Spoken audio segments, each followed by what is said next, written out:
कहाँ टोला पड़रैया पर के बबलू सिंगर गायक बाना। मोदी जोगी मंदिर बना अयोध्या जी में, चाहता बबलू से का गो गाना गावल। वो बबलू सिंगर आ गए हैं।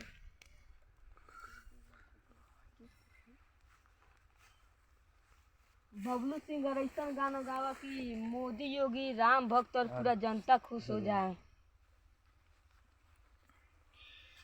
पूरा कोइल मोदी योगी सब कर सपनवा मंदिर बनाई दिहले ना।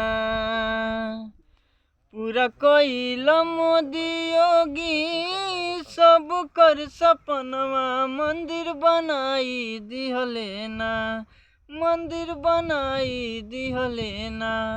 सब करी दर्शनवा मंदिर बनाई दिहले ना। सब करी दर्शनवा मंदिर बनाई दिहले ना। जगमग ज्योति जरे अवध नगरिया रामा। अइहे भगवान भीड़ लागल दुअरिया रामा। जगमग ज्योति जरे अवध नगरिया रामा। अइहे भगवान भीड़ लागल दुअरिया रामा।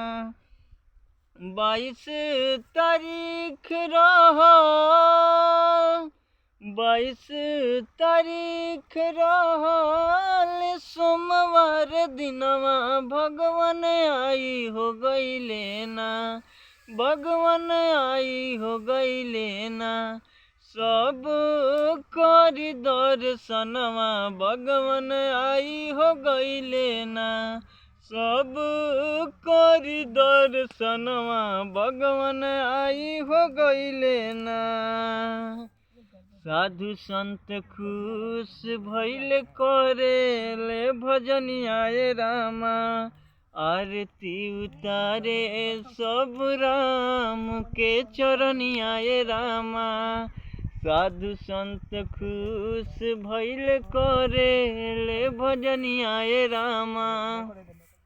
आरती उतारे सब राम के चरनिया रामा। घर घर बारल जाई घर घर बारल जाई दियना भवनवा मंदिर बनाई दिहले ना। मंदिर बनाई दिहले ना। सब करी दर्शनवा मंदिर बनाई दिहले ना। सब करी दर्शनवा मंदिर बनाई दिहले ना।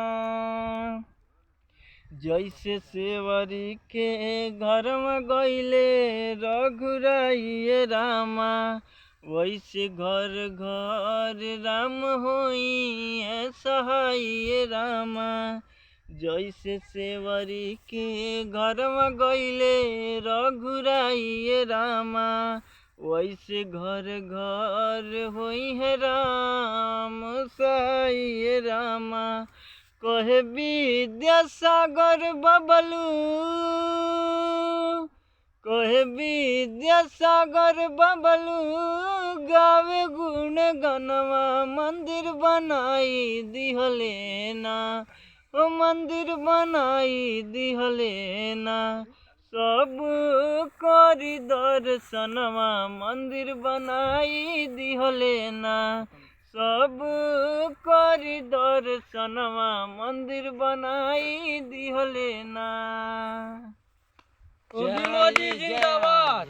जय श्री राम। जय श्री राम। सब ये पप्पू का बोल दे।